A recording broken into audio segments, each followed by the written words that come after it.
Recording in progress. Donc, nous nous excusons pour ce retard. For the delayed start, for those of you who are in the room, but also for those of you who are joining us in the room. So we're going to start this forum about peering in Central Africa.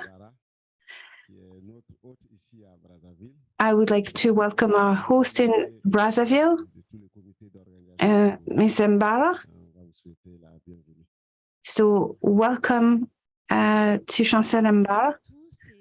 Welcome everyone. It's a pleasure to welcome you all to today. It's a real honor today to host this Central Africa Peering Forum. It's an activity started in 2019 online. Then with the pandemic, there were other instances of this forum online, and it's the first time we're holding it on site. So we're particularly honored to pioneer an on-site version of this forum. And I am delighted to welcome you all. And I speak for the Ocean Committee and the Steering Committee. So welcome.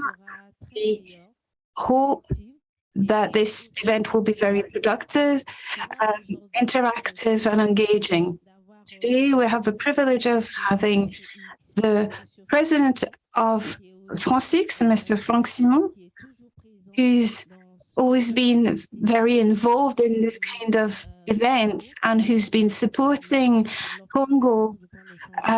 He's helped us develop and optimize the Congolese IXP. We're also very honored to welcome our friends from ISOC and the online community. We'd like to thank you warmly, and we wish you all the best for this event. Thank you very much, Chancel, for these words. Without further ado, as journalists say, I would like to pass the floor to our representative from the Internet Society. Bila will be chairing this first session. Thank you very much, Jean-Baptiste. Thank you, Chancel. Welcome once again to this Central African Peering Forum. It's the fourth installment of this forum.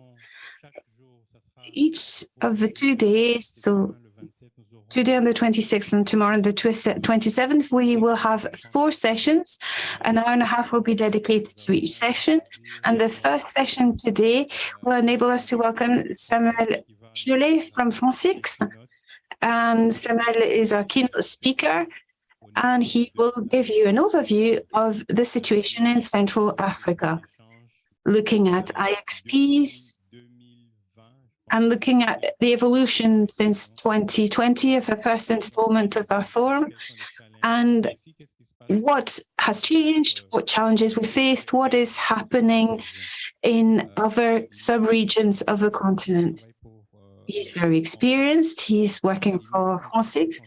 He's been supporting us, as Chancel mentioned, and he's a real friend of Africa, in particular the Central African region. So without further ado, I would like to give Samuel the floor. Samuel, if you can hear us?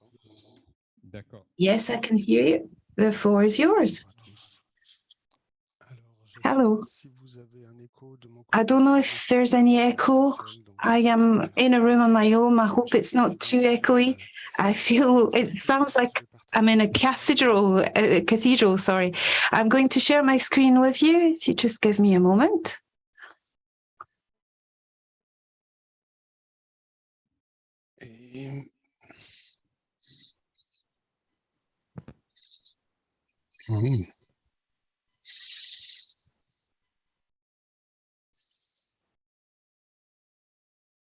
Right. Can you see my screen?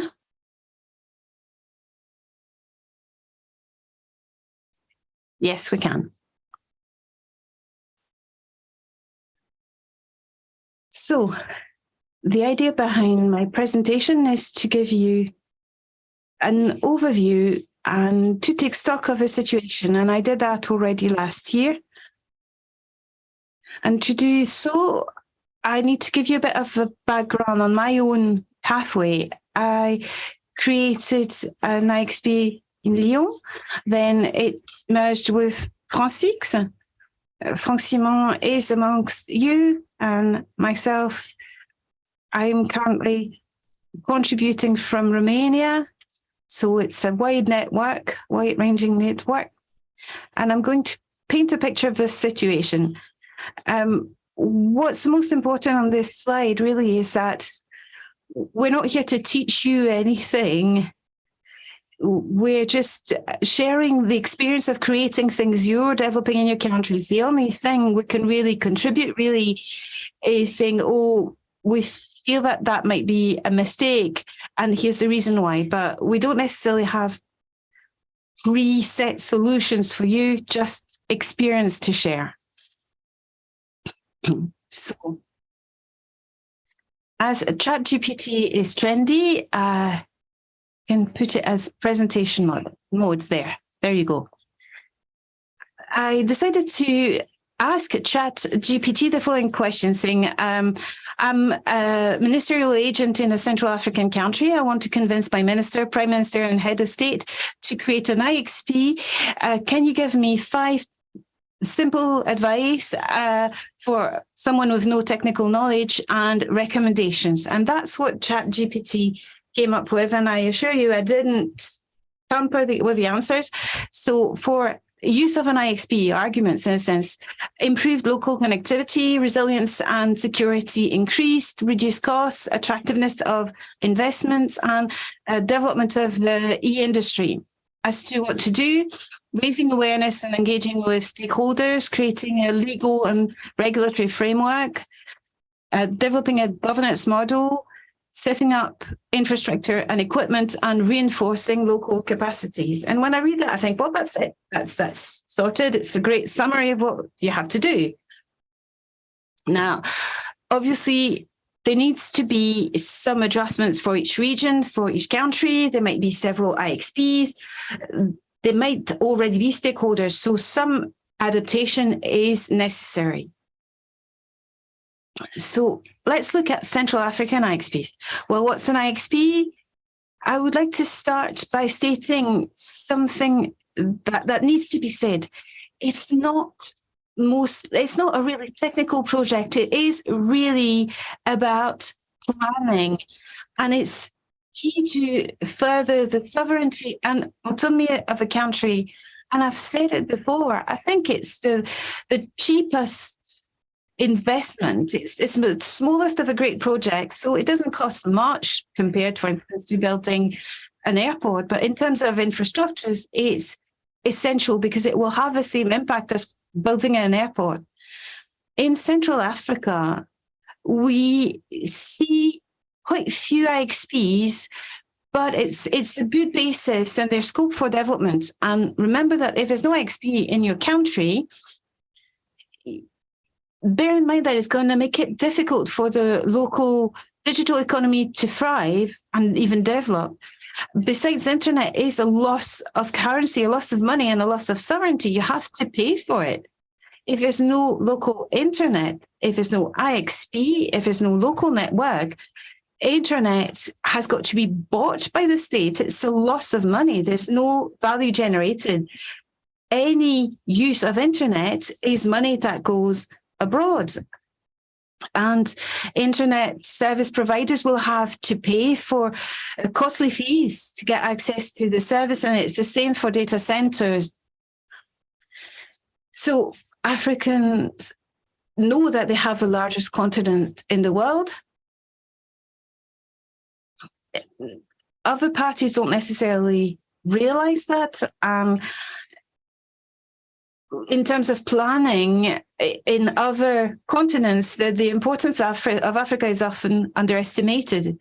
And you see the size of the other continents in relation to the size of Africa, but it's currently the country with the lowest penetration of internet and at the same time, the biggest growth. And you can see the progression, but also the delay in development for fixed internet subscription, fixed broadband internet subscription. You can see it's at the very bottom because very few people have got a set fixed access to internet. Now, if you look at a more granular level, you see that there are differences by sub-regions within Africa. And here on the graph, you see the price of 1 gigabyte of mobile data, depending on the network. And you see that the price goes from $30 per gigabyte to under $4. And you see that it's going down, and it's in Europe or in America, you don't really pay anymore for the transfer of gigabytes because it's included in your mobile network subscription. When you look at the level of penetration of the use of internet by sub-region, as you can see on the right of the screen, that's a fairly recent statistic. It shows that Central Africa is amongst the least developed sub-regions in terms of penetration of internet. Now, that's a good thing because it means that there's work to be done, there's scope for development. It's better to be at 90%, but at the same time, it shows that there's many fruitful years to come. If you zoom a little bit on IXPs, here's an overview, and I got the data from the work done by ISOC 2 years ago. When they took stock of IXPs in Africa, you can see that there's been a significant progression just over 10 years in the number of IXPs. The number of members for IXPs. Now, obviously not everything is in the green, but there is a significant progression in the number of IXPs and of the traffic through these IXPs. So overall, when you look at Africa, it's not as developed as elsewhere, but there are amazing initiatives which show dynamism and show that it is possible to have functional and powerful IXPs, which could be comparable to what you find in Europe.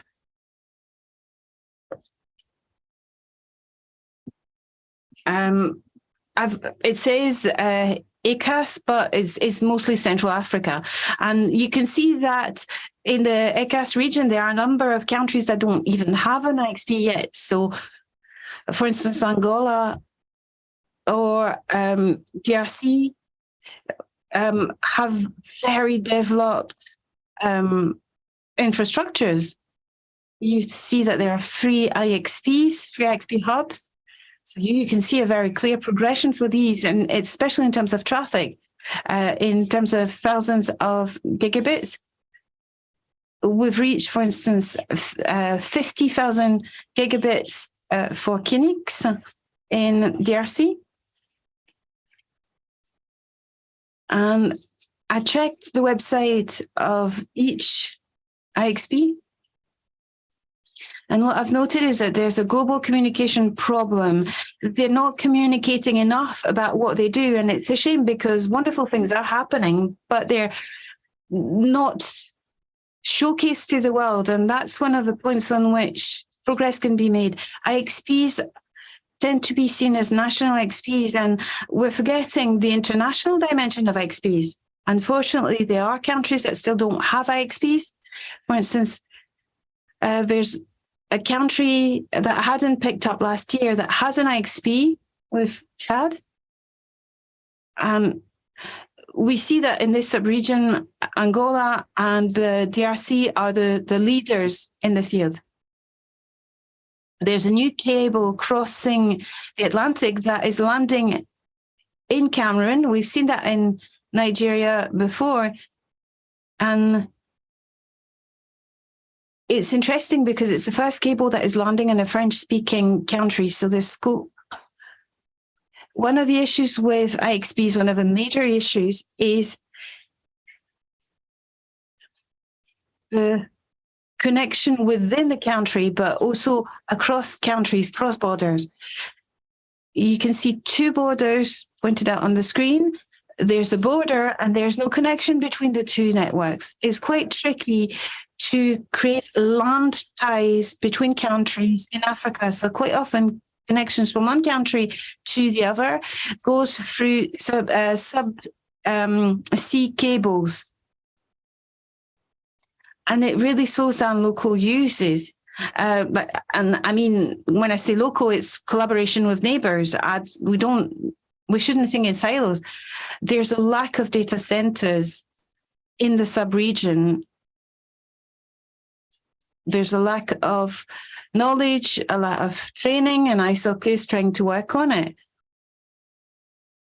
I think there also are some strong monopolies that are a bit too present, even though there are infrastructures that are starting to emerge. I've mentioned this. I'm sorry, I've mentioned that already. There are a number of IXPs that define themselves as national IXPs for such and such country, but they remain a bit structurally closed to external partners. Some countries say, well, if you want to join our IXP, you have to be an acknowledged operator in the country. And we know that there are a number of stakeholders, such as the GAFAMs, which are not operators in your country, and so they can't connect to your IXP. And it's a shame because this kind of barriers prevents GAFAMs from joining the country and joining the IXP. And if you say legally that's not possible because you're not an operator, then it's going to go to another country to see if the grass is greener elsewhere. So we still have this inheritance that needs to be shifted. We need a shift to better welcome external stakeholders on national IXPs. I'll give you a few figures. Don't worry, Frank, I'm not going to give huge figures. The growth of France 6 has not stopped. It keeps growing. There are many French-speaking partners joining the IXP, but we also have a significant number of new stakeholders who are international players who don't really have any presence in France, apart from the commercial use. For instance, they sell video conference services, video games, etc. So France 6 is welcoming as many French as foreign partners, and they're all treated the same. We're not distinguishing between a French and foreign client on this IXP because there are no barriers for access. For ASNs, I'll be honest, I haven't updated statistics. Couldn't find up-to-date statistics. So what I've done is I have highlighted the ASNs of significance. We see that a number of countries don't have that many ASNs, these autonomous systems. Consequently, they can't join an IXP because they can't do peering. One of the prerequisites to peering is to have an ASN, an autonomous system. You have to have IP addresses and you have to have a BGP router. These are the prerequisites for peering. And you can see that in the sub-region, the situation is a bit problematic. Djibouti, for instance, is on a small scale. It's not surprising, but what I've done is I've put in parallel the number of AS to the number of inhabitants, and you can see that the rate is 0 point something, and that's the ratio between number of ASN in relation to population. And if you compare it to France, you've got 55 ASNs per million inhabitants. So there's a lot of work that needs done to convince stakeholders to have an ASN so that they can be independent, not necessarily to do peering, but so that they can join the IP transit. And it's the same with states and stakeholders, but a number of countries are trying to control access to IP addresses. It's not so prevalent in the Central African region, but elsewhere we have states that come in the way between an AS request, so it could be a data center, TV channel, and Afrinic that delivers ASN. So we need states to understand that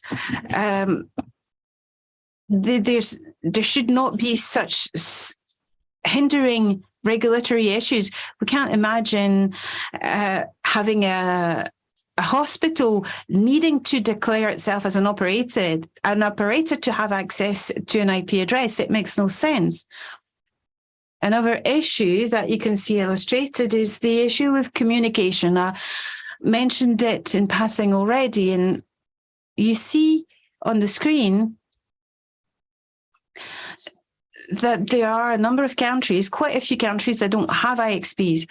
There are, in fact, 10 countries across Africa that don't have IXPs. Many of them are in their inception, are the beginning stages of a development. They created an IXP a few years ago, for instance, had 4, 3, 5 members a few years ago, and they still have the same limited number of members. So they've not tried to widen the number of clients or users or members. They just stuck to what was in place, saying we have 3 internet suppliers in the country, we get them to join the IXP, and that's it. And it's a shame because an IXP is first and foremost a community. And it's not just for internet suppliers.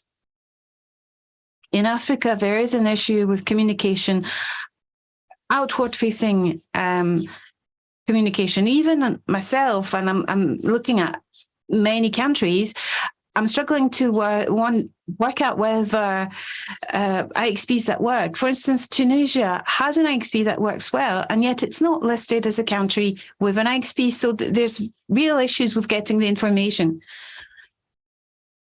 On one of the reference websites, data center map, where you should be able to find all data centers. And that's what data center map shows you when you ask where there are IXPs. And you can see from these 2 maps that a number of IXPs have forgotten to inform not only ISOC, that's good, but there are other information sources that need to know that you have an IXP that is operational, because otherwise nobody will know and nobody will reach out to you. Now, let's talk about hindrances. What hampers the development of an IXP? Sometimes regulation is too strong. Some countries created the need to have a license to be an IXP. It meant that you had to approach the regulators to have the right to create an IXP. Sometimes there's limited access to resources. In some countries, it can be difficult to reach AFRINIC. You can't request an ASN and IP address without having to go through government or local resources. So you have to jump through many hoops. In Europe, with RIPE, any communication is possible. RIPE can be approached by the Middle East, for instance, without involvement of governments. Another point is that some IXPs are too limited to service and access providers, internet service and access providers. Sometimes the constraints are legal, but it means that when a CDN arrives in the country, they can't join the IXP because they're external stakeholders. They're made to feel unwelcome, and they can't even for a fee join because they don't meet the criteria. Quite often, unfortunately, we still have historical operators that will say, oh, they're connected to the IXP, but they're not presenting all of their clients, all their clients in the country. They're just showing a fraction of their clients to the IXP. I've seen some cases in the sub-region. I'm not going to mention the country, but the historical internet access, supply access only declared IP addresses corresponding to a very limited governmental structure corner, so that governmental actors think, oh yeah, we're connected to the IXP. But the reality is that citizens had no access to the IXP because they weren't playing ball. In some cases, the population is quite small, meaning that they practically don't have the means to develop an IXP. There might be technical issues. the difficulty of access to an IXP, a physical connection. Sometimes it's linked to, it can be to too strong a monopoly to access the IXP. We have IXPs hosted by the historical operator, but that historical operator would force new stakeholders to go through them to have then access to the IXP. So not entirely ethical. Don't worry, we saw the same thing about over 10 years ago, where the main French IXP suffered from that type of situation. The location for hosting actually belonged to an operator, and the operator made it a requirement to join the IXP to go through them as an operator. So it was obviously holding back the development of the IXP. So what happened is that other POPs were created and other data centers that didn't impose this kind of prerequisite and this sort of operator monopoly. And last point, in some countries, there's no local team who are interested in developing an IXP. There's no community as such. So a community then turns into an NOG, Network Operator Group. And in the next slide, I'll show you what an NOG is. A NOG, and it's an informal stakeholders community who come together and who try and solve issues with telecommunication and networks. I've retained here a little map, which is NOG referenced in the sub-region. So in the top right part of the screen, you see that there's not that many NOGs, not that many structures, be they as an association, official or informal, which hold regular events with a local national community, bringing hosts, content, CDNs, etc. For me, an IXP is first and foremost a community that shouldn't just look at service and access providers. It really needs to involve all the stakeholders interested in joining the IXP. It can go from the local TV or radio, banks, data centers, service providers, public stakeholders, large private companies. There's no reason why an IXP should be limited solely to internet service providers, because the main beneficiaries of an IXP are, okay, internet suppliers. They're also often operators. And they'll certainly see the biggest return. So internet service providers and local operators, but there's no reason why they should actually slow down or hinder the transformation and widening of an IXP, making it more open, because it's in their interest. I've added NAP, network access point. So an IXP is looking at peering only, but it needs to evolve, and it does evolve naturally towards something else. So one of these NAP, it's a bit like a market square. The IXP enables you to do peering. It's sort of a peace and love side of internet. It's an exchange between two stakeholders of packages, IP packages. But when you want to come back to business, to the real world, you realize that exchanges are beautiful up to a point. When you've got potatoes and apples to trade, you have to move to currencies, to money, and that's where you move to a market. So the IXP is different from that, but this business side happens on the marketplace, so to speak, and that's physically the IXP, and it will see traffic that's not just peering, but also business. So sale and purchases between stakeholders. So it could be transit, it can be voice, it can be anything. It's beneficial to the IXP. It can be used, and members have to secure connection to the IXP, because if they want to trade, they need to be secure.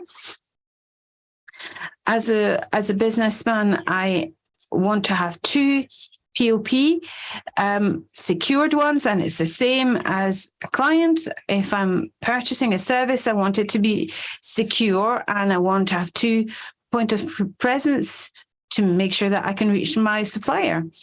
So an IXP can start animating this sort of marketplace, creating a website, inviting stakeholders to have their logo on the website, etc. And what we see today in Europe is that IXPs are turning into access platform towards cloud providers.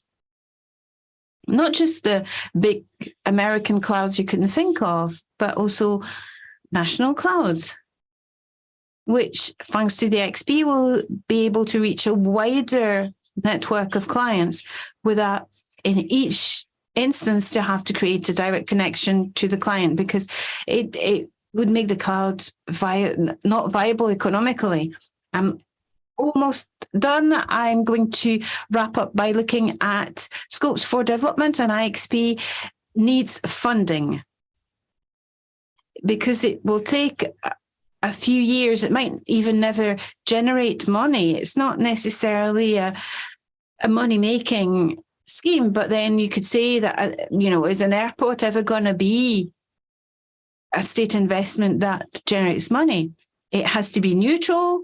It has to cater not just for local, but also international traffic, and involves stakeholders, contributors from the country, but also abroad. It needs to facilitate exchanges of good practice, good ideas. It must allow for non-peering exchanges. So it cannot be just an IXP. It needs to broaden and turn into an IXP/NAP structure. It needs to be consistent and treat every single stakeholder, be it a small local stakeholder or a giant like Google or a bank. Everyone needs to be treated in the same way, and the tariffs need to be the same for everyone. Of course, it should avoid at all cost to compete with its members, because as soon as an IXP starts competing with the members are going to want to leave. And what's important, the most important, is that an IXP needs to follow a local model. There's no universal model. There's not one model fit all. It needs to be adapted to the country, to the area. More practical models to have an IXP that works well. You need to have the simplest possible structure. Don't spend 3 years writing statuses. The association format works. It enables you to avoid a number of pitfalls from GIP or GIE. It rules out a number of problematic stakeholders or restrictions. And we want to avoid at all costs excluding the likes of Google. They can't afford to work around every legal structure. So you need to have a structure that makes it simple and easy legally for all stakeholders, including the big ones, to join the IXP. Secondly, you have to have a team. The person who carries the project is crucial, because it often rests on the shoulders of one driver, one leader. He'll be the person who's, in a sense, preaching for the IXP. So it has to be as good a communicator as a technician. We've seen a number of IXPs that didn't really thrive, either because the leader was too much of a technician and not good at communication, or the other way around. So you need to find the right person to lead. Of course, you need to have a technical director. I said that an IXP was not a technical project, but there's still a technical side to it. You need to have marketing behind the project to organize local events, but also events abroad. You need premises. ideally two POP, two technical POP, and an IXP is a long-term project. You cannot create a significant IXP overnight. It takes a while. You need to change mentalities. You need to reach out to stakeholders. You need to make it known that there's an IXP. If you don't tell, nobody will find out. It takes a while for people to register at a global scale. It can span over several years. So I'm just going to end up on one final example. It's not too far from you, South Africa. People say sometimes, oh, it's different. You understand? It's like, yes, it's different. NAP Africa published this little graph here where you can see this linear growth. That's marketing data, and I've changed it with the real scale. So Data Africa a couple of years ago had 6 gigabytes of traffic, and you can see an increase. But it's much more revealing when you see my version of this. You can see this incredible growth here. In February 2023, there were 3 terabytes, and in March 2023, 3.4 terabytes. So 4 gigabytes per second of traffic on their IXP. So 10 years ago, NAP Africa was a tiny IXP. And now it's an IXP that has gone above and beyond and has surpassed many other IXPs in Africa. So it's never too late to start. It's not because at the moment your country doesn't have a strong IXP that you can't plan for it. It might be 1 year, 5 years, 10 years. And in 5 to 10 years, an IXP that today is only in the development phase could be a great success. So we need to make sure we have the right conditions. For example, for NAP Africa, why did this one work out well? Well, people communicate. There's a lot of people working on it. They participate in international events. They're lucky because they've got really good quality cables that have 160 terabyte seconds of traffic. So obviously that helps. If we all had the same quality of cables, maybe we could all have successful IXPs. And they've been sponsored, they've been supported by data centers. I'm not gonna advertise this too much. I'm sure you already know what I'm talking about, but you can see here this exponential growth.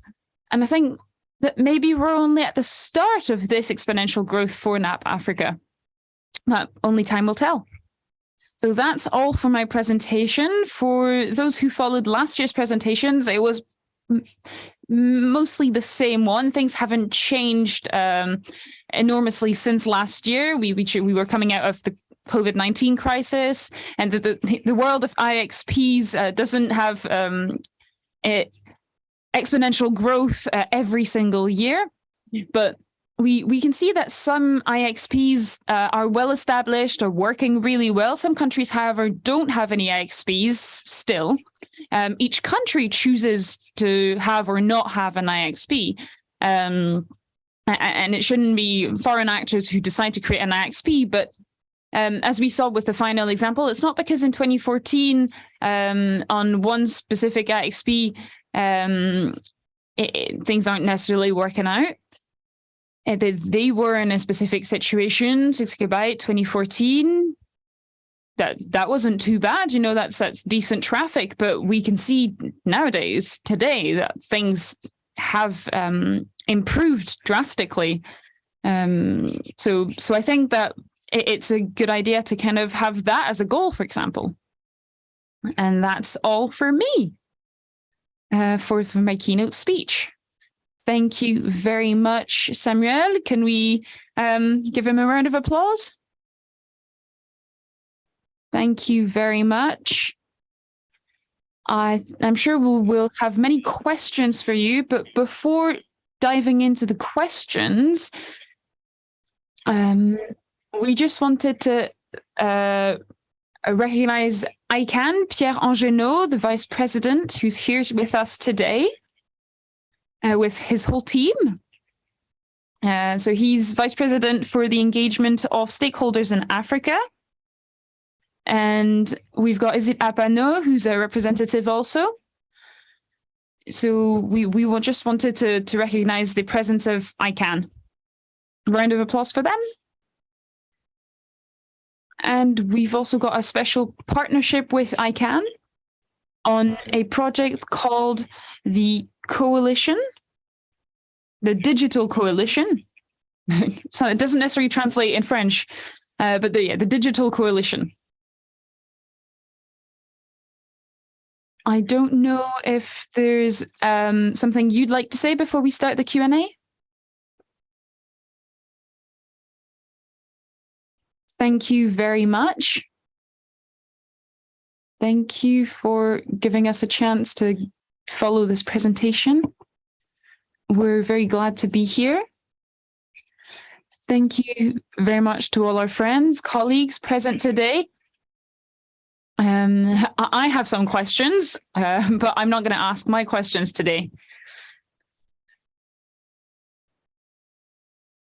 I think that ICANN, as you probably already know, is an international structure that ensures coordination of certain resources on the internet, IP addresses, for example.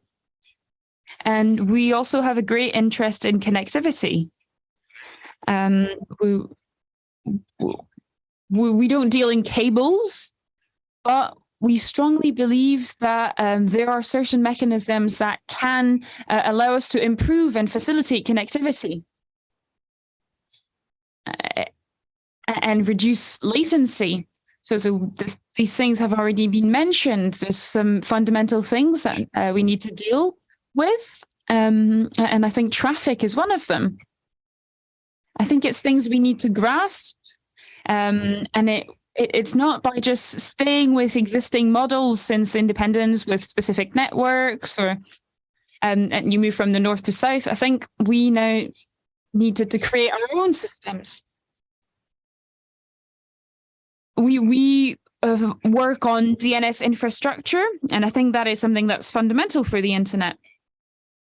We have a project, the Coalition for Digital Africa, and this is interested in working on these infrastructures because this can make a difference. We've set up what we call a cluster. So it's the root server.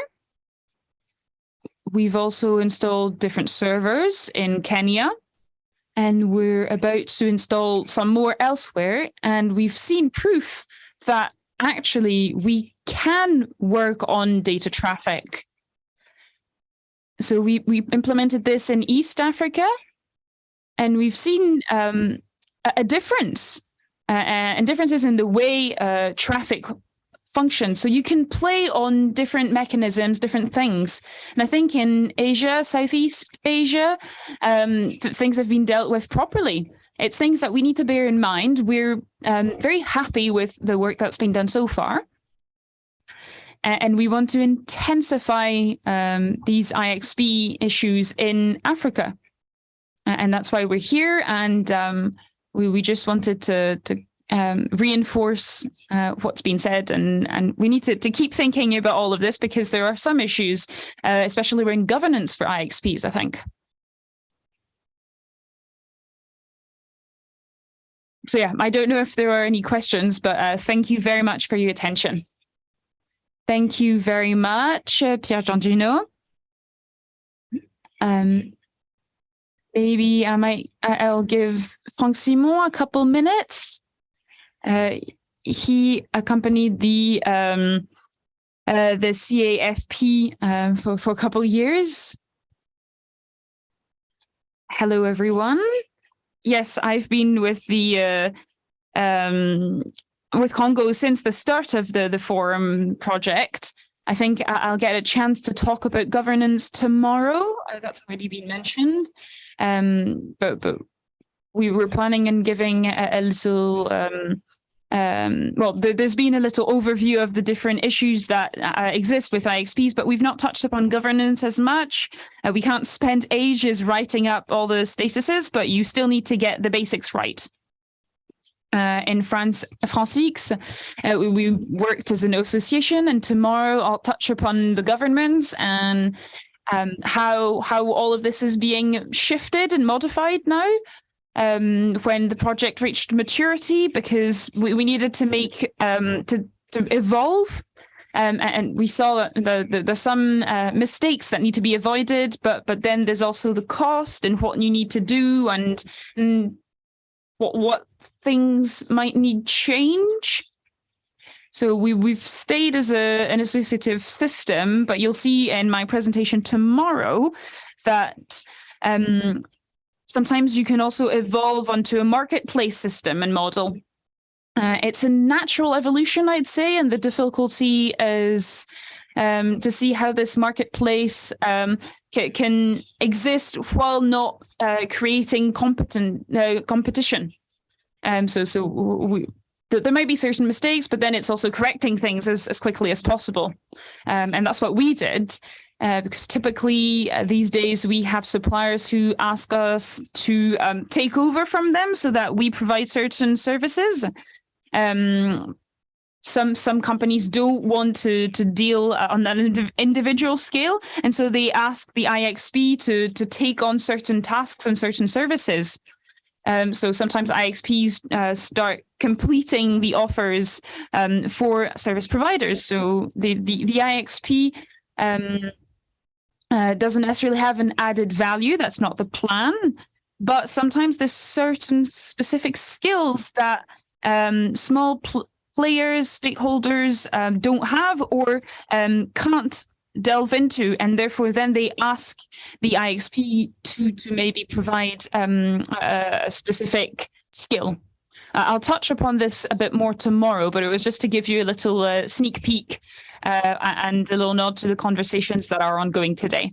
I'm glad I get to be back here in Congo after a couple of years away during COVID, and I'm glad I get to contribute in my own way. Thank you very much. Just for information, the project between the ISOC and ICANN for the development of internet infrastructure will last 3 years. So I think we can send you the link, and there's a lot of information available on this partnership. Are there now any questions? Yes. So if you introduce yourself, your name, structure you're from, and everyone will get to know you. Hello, everyone. Thank you very much. I'm Mr. Anikez Nyakoga from the Côte d'Ivoire IXP. I work in communications in Côte d'Ivoire. Thank you very much for this very interesting presentation. I've got several questions. My first question, in your expose, you mentioned certain problems, issues with IXPs, and notably attractivity for IXPs, especially for existing ones. My question is, how can we do this? Is there a specific strategy? Do you have recommendations on that point? My second question, we've faced this problem. Our management system is quite specific. We've got an IXP that has existed since 2013, almost 10 years now. And we've got most operators, internet service providers, we've got most of the operators and ISPs who are on our IXP. But one of the challenges I'd like to ask you about is, how can we bring operators, historical operators, to make most of their address blocks available? As some do it, some don't. Just like, how do we do this diplomatically? How do we manage all this participatory management system? And my final question, how can we evaluate where we're at in the evolution of the IXP, how mature it is or may not be?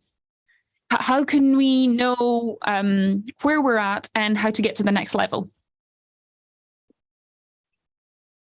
Thank you very much. If you don't have any other questions, Samuel, did you hear all 3 questions? Yes?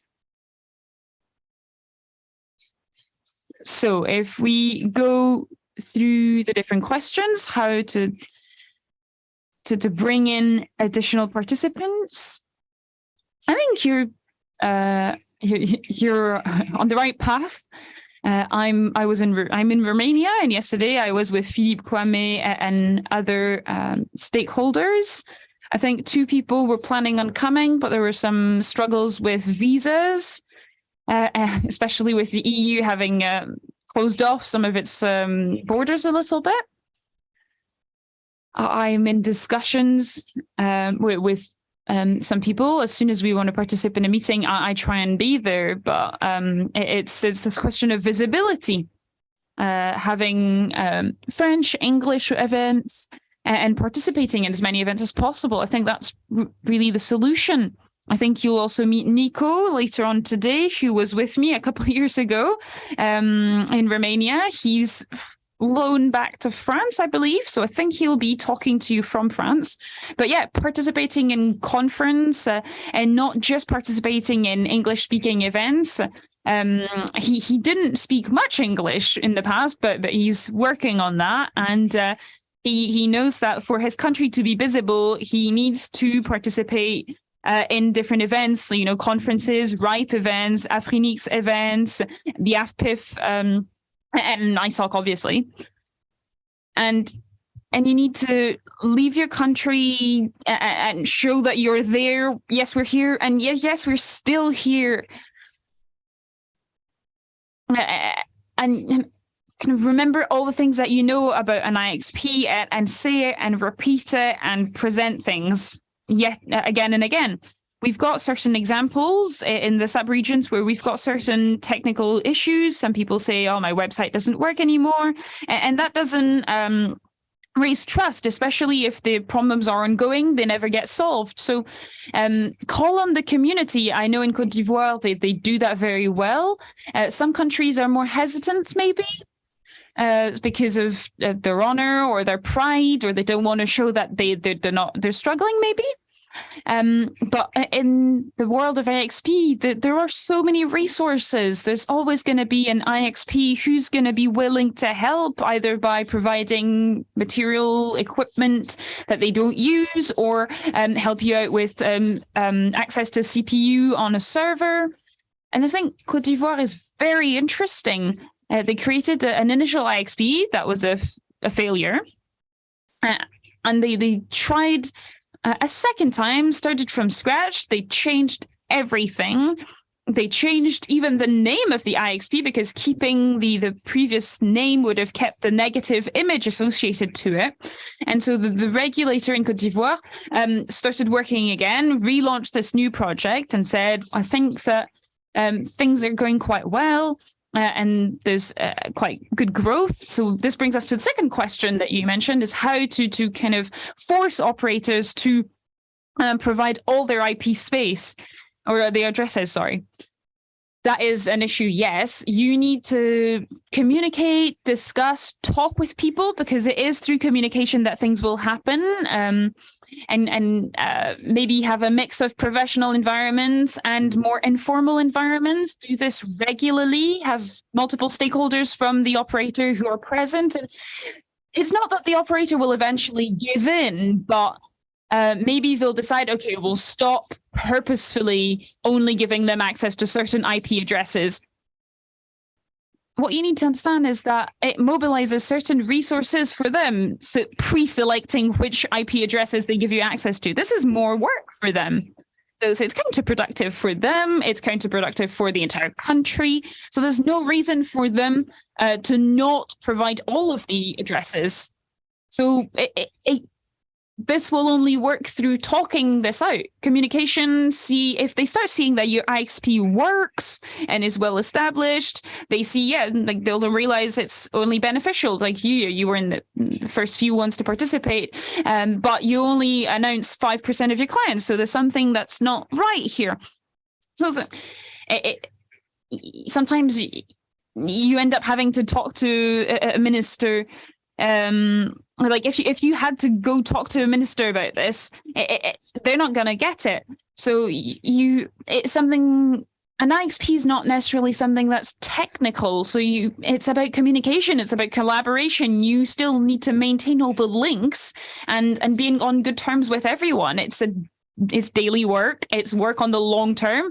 Things don't happen in 1 year. In 5 years, maybe you start seeing some results, and in 10 years, and you get to something that's stable, more mature, and you start reaping the benefits from all the work.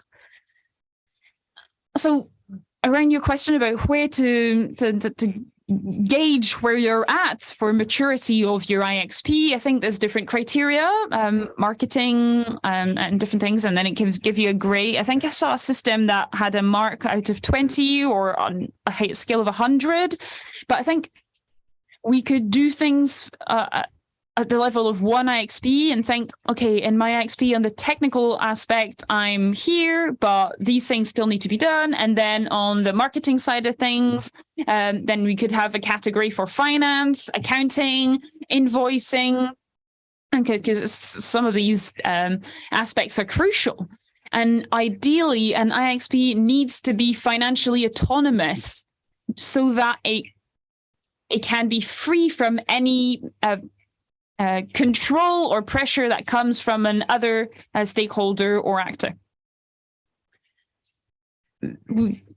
So, yeah, I think maybe a grading system maybe, and have benchmarks for different categories, different aspects of the IXP. And then every year we could draft a list of improvements that could be put in place out of 20. Where are we at for this criteria or this other criteria? And some things where you realize you've got a really good mark, but you don't necessarily have all the things that that you could have put in place. So I think sometimes you need to scale up. So sometime at present with France, we've been offering help to certain countries. But we can't spend 10 days in a country for free. But see today there's two people from France and we're trying to help and provide support as much as we can, and we're not here to kind of lecture you. We just kind of want to provide advice. But that's why we participate for a couple of days, maybe sometimes on site, and see how we can help improve things. Maybe see that should the IXP become a local CDN, and we could create national traffic to show that then you can host things locally, and that when they are hosted in an IXP, no surprise, you've got a strong connection, and you've got no latency, and you can. It shows people that you can host locally rather than having to host, for example, in the US. In France IX, we did this. We created a couple services, neutral and no competition services, to determine how competent the IXP was. So we had a little video conference service to prove that when we had someone in the right place, people could have a conference that ran really well. Whereas when they were using servers that were located very far away, things didn't work. So nowadays, I think that's a lesser problem. But in Africa, I think having a little video conference server located in the IXP would be beneficial, because a lot of people in the IXP, with two people who don't peer, with two different internet service providers, they're still peering in a way, because even if their provider don't peer, they're still peering with the IXP, and therefore there's peering. So there's different ways to show the importance and the benefits of an IXP. I think it's up to you to decide what you do and how you do things. I hope that's answered your 3 questions. But if I wasn't clear enough, Maybe one more thing to convince operators to come.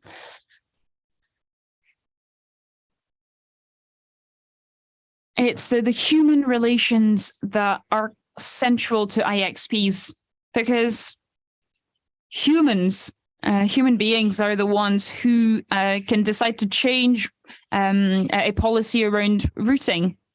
Like, you're going to build relationships with trust, and with time, people will understand that there's a benefits for themselves, their companies, their citizens to provide all their IP addresses. But it takes time. You have to organize events. You have to create this community and allow the community to meet the members of the community to meet each other. So you can have aperitifs, after work sessions. And I think these kind of things can open quite a few doors. Thank you very much, Samuel, for these clarifications. Maybe to add on this idea of measurement of the level of development of the IXPs at the Internet Society, we've developed not questionnaire, but it's kind of like a list of questions that we provide the IXP with. And there's different types of questions: technical questions, non-technical questions, questions about the committee. Is there one or isn't there one? Does the committee organize meetings? So all these different questions are communicated to the IXP.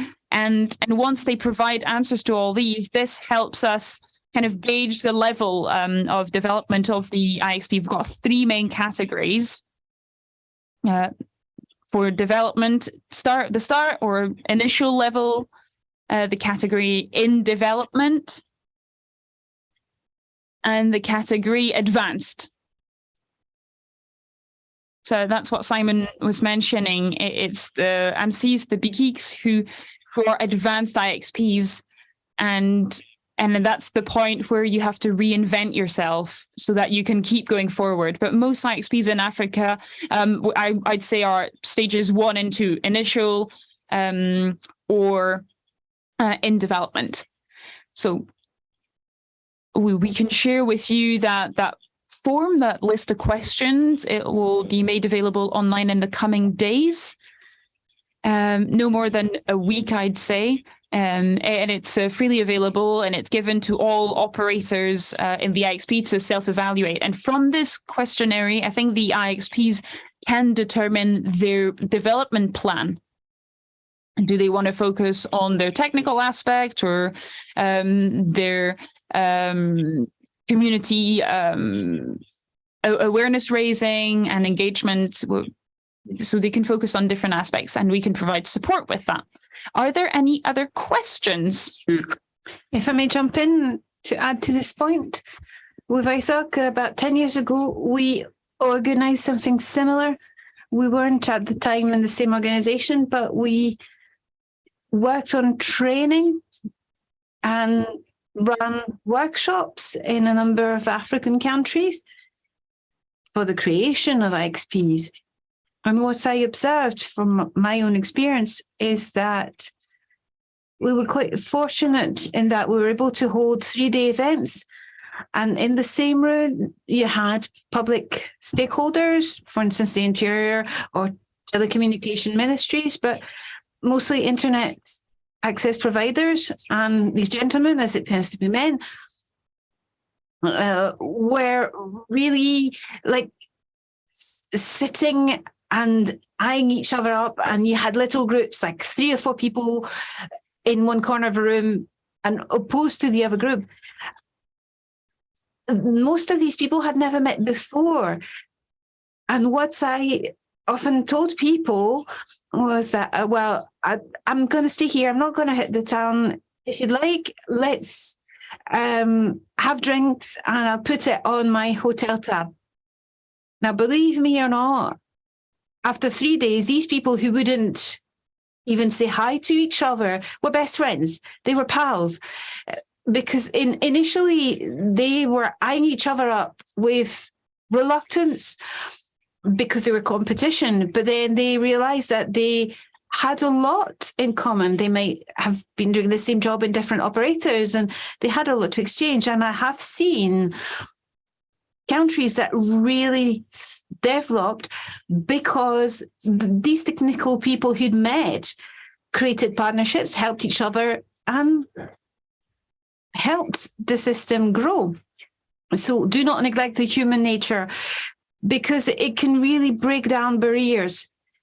It's chance that enable us to create these connections.